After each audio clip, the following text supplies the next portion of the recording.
환영합니다. Welcome to K-Culture Dive, where we dive deeper into the heart of Korean culture. With K-entertainment issues, AI culture news, K-culture and photos, and today we take a deep dive into the latest Korean language boom. And I'm your host, Kwon So-ah. Let's dive in. And starting off the new week with us is my co-host, Walter Lee. Hello, Walter. Hello, Soa, and happy Monday to all of our viewers watching. I'm Walter Lee, here to give you the latest in Korean entertainment, as well as co-host alongside the lovely Soa.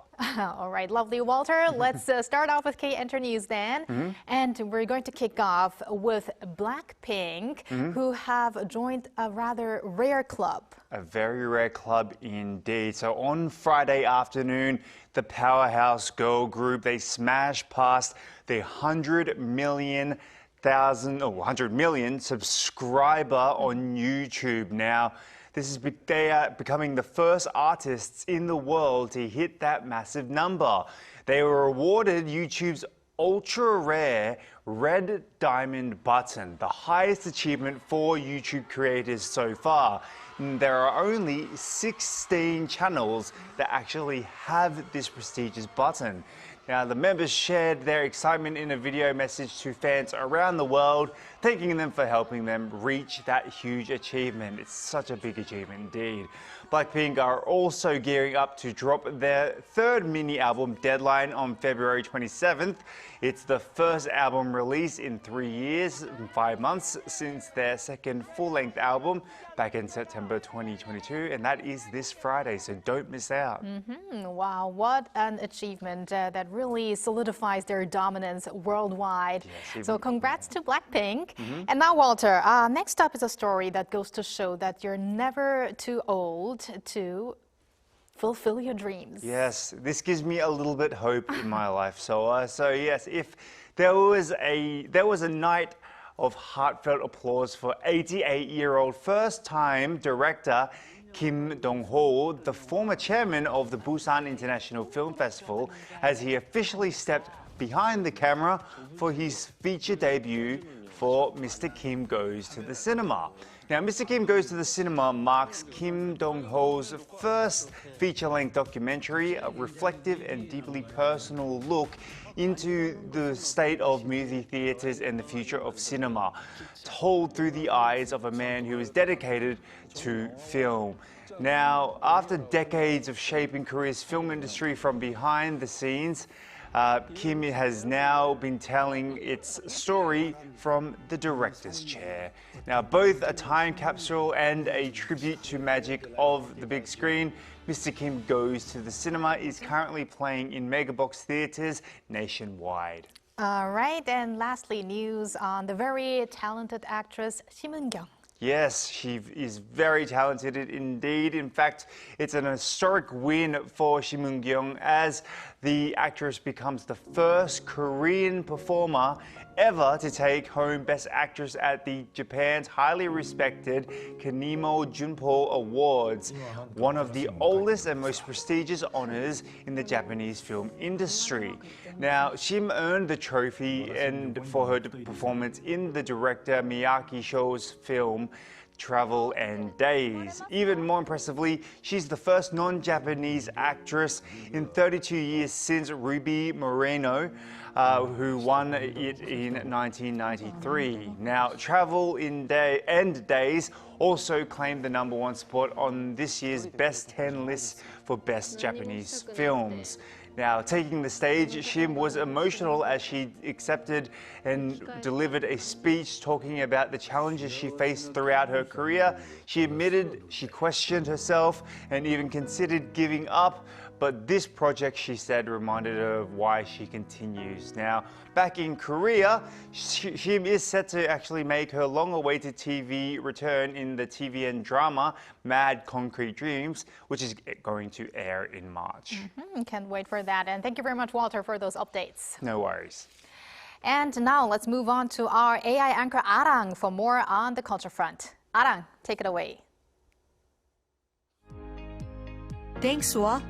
Here's your AI guide to the latest cultural headlines from Korea. Let's begin with our top story.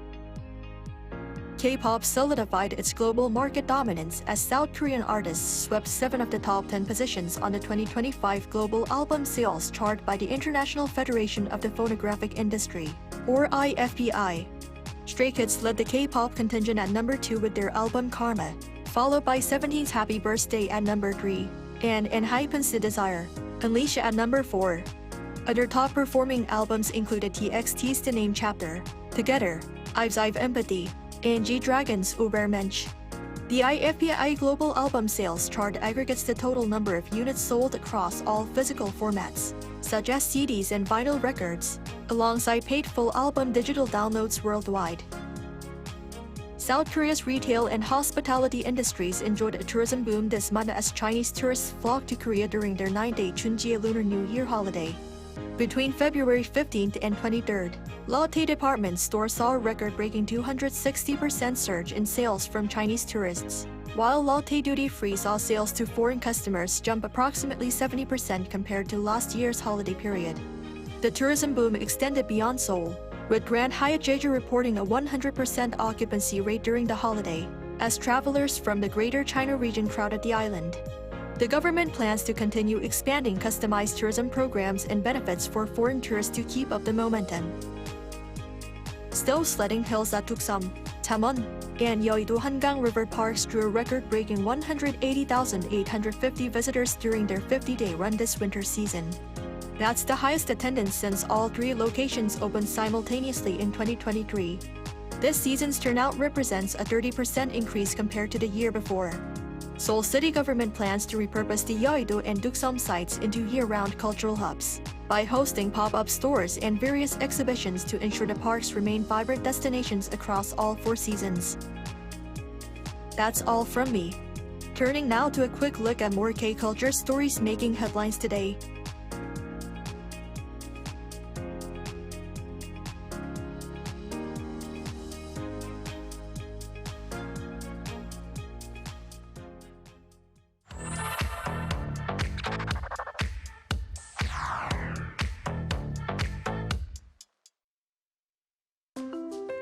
Through a single photo at a time, we take a closer look at culture in Korea. This is K-Culture in Photos. Let's start with one Korean word, 나물. It means seasoned greens, edible plants, often wild, lightly blanched and dressed with sesame oil, salt, garlic, or soy sauce. Now take a look at these. Don't they look delicious and healthy at the same time? As winter fades into spring, these fresh greens begin appearing on Korean tables. They may look simple, but 나물 represents seasonality, balance, and nourishment. Recently, 나물 drew global attention again through the Netflix series Culinary Class Wars Season 2. There, the monk/chef Venerable Seonjae presented a temple-style vegetable bibimbap, a humble bowl layered with carefully prepared 나물, each seasoned separately to preserve its natural flavor. Now a new trend is blooming online, the 봄동 bibimbap challenge. 봄동, a tender spring cabbage in peak season from January to March, has seen online mentions jumped more than 500% compared to last year. Affordable, healthy, and easy to make. Now, which 나물 would you add to your own bowl of spring? Take a look at this place. This is 청령포 in 영월군, Gangwon State. At sunset, it glows in quietly soft gold. By day, it feels quietly timeless. Recently, visitor numbers here have surged after the hit film The King's Warden brought renewed attention to the tragic story of King Danjong, a young king of the Joseon dynasty who was exiled to this very place after losing the throne to his uncle. On his way to exile, he is said to have rested where Seondol overlooks the Seogang River. Today, visitors cross the river by ferry just as he once did. During the recent holiday period, tourist numbers reportedly jumped more than 5-fold compared to last year. As you can see from this long line here, they are waiting for the ferry. Near the parking area stands a statue of Danjong and his queen Jongsun, hands gently touching, symbolizing the reunion in heaven and the love left unfinished on earth.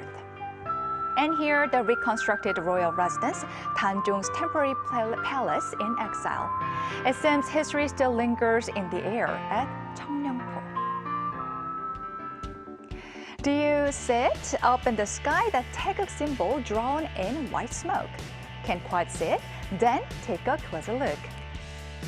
Yes, that's the Korean flag painted across the desert sky. This is the Republic of Korea Air Force's Special Aerobatic Team, the Black Eagles. They recently performed at the World Defense Show 2026 in Saudi Arabia, the team's first participation in a defense exhibition in the Middle East. Air shows are often described as a way for a nation to present its strength, especially its air power, in a spectacular yet peaceful way. And the Black Eagles do exactly that, elevating Korea's national profile while opening doors for international exchange and cooperation. Their formations almost look like migrating birds, as you can see here, or mysterious symbols drawn across the sky. Precise, powerful, poetic. And on the ground, pilots from the Black Eagles and the Saudi Hawks stood together in front of the T-50B aircraft, holding both nations' flags. So now when you look up at the sky, do you see just planes, or do you also see a country introducing itself to the world? After the Lunar New Year holiday, this is what many neighborhoods are left with. Mountains of discarded styrofoam boxes used to package seafood, fruit, holiday gifts. But what if this waste could become something else? Some Korean artists are transforming discarded styrofoam into powerful installations. Look at this snail carrying a blooming rose and that dignified stag standing tall. There are colorful, almost playful pieces and others that feel profound, resembling trees or rugged stone. Some sculptures feel bright and lighthearted, almost cheerful. And to think all of this was made from discarded styrofoam, the same material but a completely different story. When we throw something away, maybe it is not the end of its life. It could be the beginning of something new. So now from the taste of spring to stories of kings, from skies filled with pride to waste reborn as art, today's images tell a story of renewal.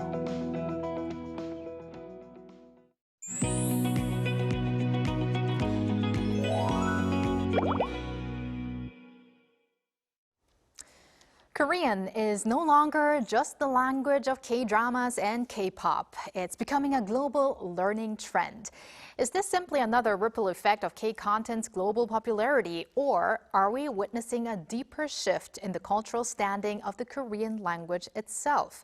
To explore what's behind this latest boom, we're joined by David Tizard, Professor of Korean Studies at Seoul Women's University and Hanyang University. Welcome back, Professor Tizard. I feel like saying 환영합니다 today. 감사합니다. 안녕하세요. Thank you very much. It's wonderful to see you both again. Thank you for having me on the show. Lovely to have you on the show. So, Professor Tizard, it seems like last year there was a particular Korean phrase. Yep. I might sing it now. Please do. 영원히 깨질 수 없는. That might have been one of the most popular Korean phrases last year. Of course, it's a part of Golden from K-pop Demon Hunters. So how do you think this particular phrase has become such a hot phrase? It's a hot phrase, maybe there's a couple of things that are really interesting about this. First of all, that's a really difficult song to sing. So well done on attempting that on television. What I love about people around the world learning lyrics through Korean pop songs is this. It's that if you go back to the 90s, the 2000s, before and after, you had Korean people here learning English through pop songs, watching episodes of Friends and How I Met Your Mother, struggling with this foreign language, trying to master it and show their cultural competency. And now, in 2026, the situation has flipped. Now you have people around the world, they're listening to Korean language songs, they're watching Korean dramas, and they're trying to learn the language. So I think it's wonderful how times have changed, and I would love to take this back to people in the 90s, right, in the 2000s, and show them in 20, 30 years, it's going to be very different because they would not be able to comprehend that shift. The second thing about this particular phrase about, being unbreakable, one of the reasons that I love my daughter's fascination with K-pop and with K-pop Demon Hunters, with Golden, which she sings on the regular, is that it's a positive message. In sort of turbulent times, in ambiguous environments, things like this, the messages that come out, and this particular one, Forever Unbreakable, I should say, sorry, the Youngwon이 part, is that it inspires and it motivates and it encourages. It doesn't sort of gaslight into negativity. It doesn't force depression or these kind of things, but it's like, let's go. You can do this. So there's a couple of very interesting things about this phrase becoming popular around the world. Right. And actually, some figures do show how much of a growth we're seeing in people learning Korean. For instance, in the US, a major language learning app shows a 22% increase in people learning Korean through this particular app. And then there's also more university courses that teach Korean. So do you think a brief Korean lyrics such of that of Golden can actually really lead to people genuinely wanting to study this language? Yes and no. It might just be the owl notifications coming up on people's phones telling them to do this. There is a growing interest in Korea, in Korean language, in Korean culture. I think it's a little bit of a challenge to put everything on one cultural product, whether it's K-pop Demon Hunters, whether it's Parasite, whether it's BTS and so on. Because what you can really do, and this sounds a bit weird, but you can trace this all the way back to Winter Sonata, right? You can trace this back to 겨울연가, and this comes out 2002. And this was the first real time a Korean cultural product, it was a drama, has gone abroad.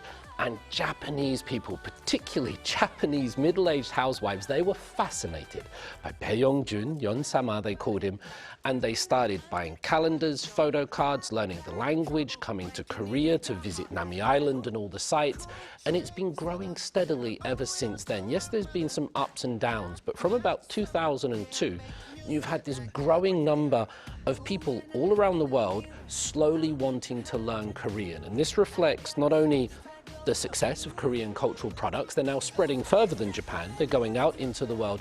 But it also shows people's attitudes towards, there is a country here called South Korea. And we've all seen it online. People might say, where are you from? North Korea, China. And it gets missed a bit. It gets a little bit lost, very sadly. But now people are very much aware of it. So this growing language, is it all because of that one Golden lyric? It's nice to say it is, but this has been growing steadily for a couple of decades now, I think. Right. Listening to those like 겨울연가 and those other K-contents really shows how we had these key moments in the chronology of interest in Korean language. But I think because we have that platform like Netflix, it helps in spreading it much faster than before. Yeah, I definitely agree with you there. So, Professor, you did say that you had a daughter who seems to be obsessed with it, and she's right at that age, I think, where she understands it, she wants to learn everything about it, she wants to replicate it.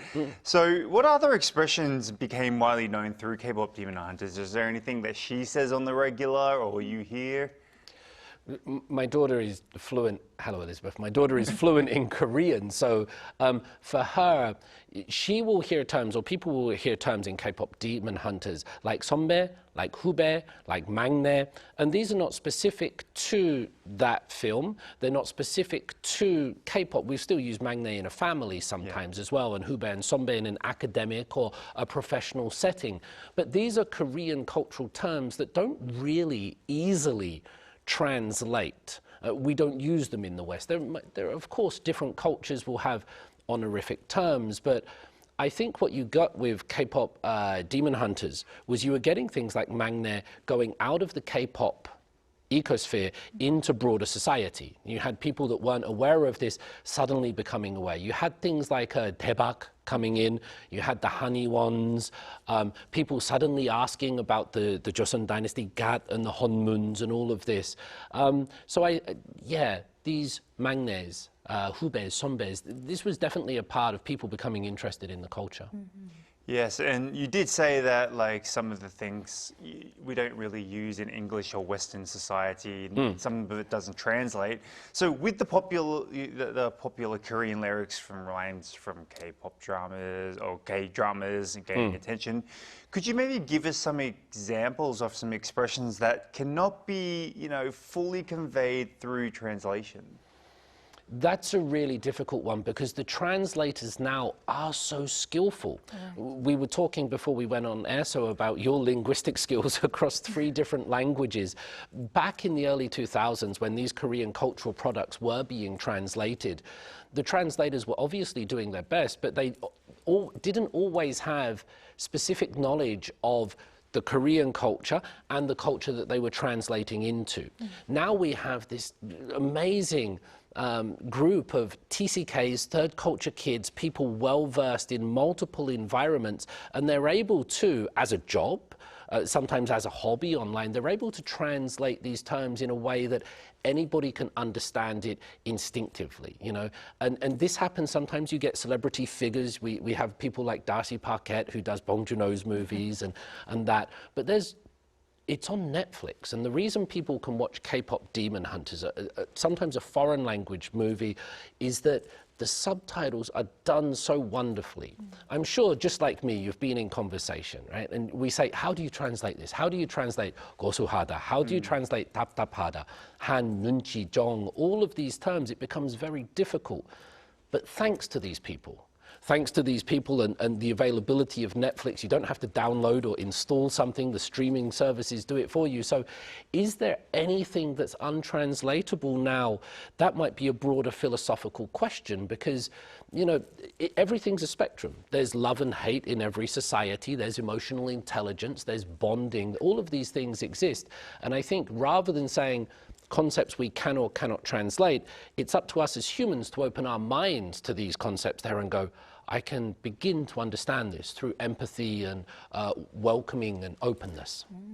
I feel like it's getting a lot philosophical now. Sorry. No. I love the idea. Yeah. But Professor Tizard, do you feel a different atmosphere in your classrooms? It's because you also have foreign students. Yeah. Are they more enthusiastic towards learning Korean these days? Yes and no. What I've noticed over the last sort of 15 years of doing that is that I now encounter more students, more international students who are able to speak, read, write Korean at a very high level. That's because for the most part, they're in their early 20s. They grew up with 2nd or 3rd generation K-pop and K-dramas. They've had it in their mind to come to this country. It's been a dream. So it's not just this instantaneous, they've learned Korean, but they've been doing it for a decade. They've been doing it through their formative years while this has been at its peak. So I've noticed a huge increase amongst the linguistic ability of some of my students. And that's a challenge for me, and that's inspiring for me to look at them and go, that's amazing what you are capable of achieving. And of course, there are some students that come and they can just sort of say, 안녕하세요, and that's about it. So it does vary, but it's so warm. And I've noticed how Korean people react to it, by the way. In Korea, if you look like me, for example, and you're able to say, 안녕하세요, 삽니다, this kind of thing, people react so very warmly to you, and all you're doing is that. And when you can go beyond that, I love the way Korean people react to other people speaking their language. And finally, Professor Tizard, there are probably a lot of challenges for overseas learners when it comes to these complex honorifics and hierarchical expressions that you earlier mentioned. So do you have any personal tips? And also very briefly, do you think this Korean language boom will continue for a while? To answer your second one, yes, it's going to keep going. Of course, there will be different things that come up. You've got Bad Bunny, you've got Puerto Rico, you've got the Latin thing coming. One thing that I tell my students, which they sometimes miss, is in Korea, when you speak, it's not what you say, sometimes how you say. Generally, you have to look down in Korea. A lot of my students will walk into a room and they'll go, 안녕하세요, and they'll look me in the eyes as they say it. And I'm like, no. You look down in Korea. You have to understand through your nunchi the different hierarchical positions. So speaking the language is one thing, then living and being the language through your body, through your mannerisms, and through your eyes is another thing. Okay, and on that note, 교수님 감사합니다. 네, 감사합니다. 네. Thank you very much for your insights as always, and we're looking forward to next time. Thank you. And 감사합니다, Walter. We're going to see you back here on Wednesday. See you on Wednesday. Thanks for watching and your interest in everything K-culture. Please tune in again tomorrow, 2 p.m. Korea time, and keep diving.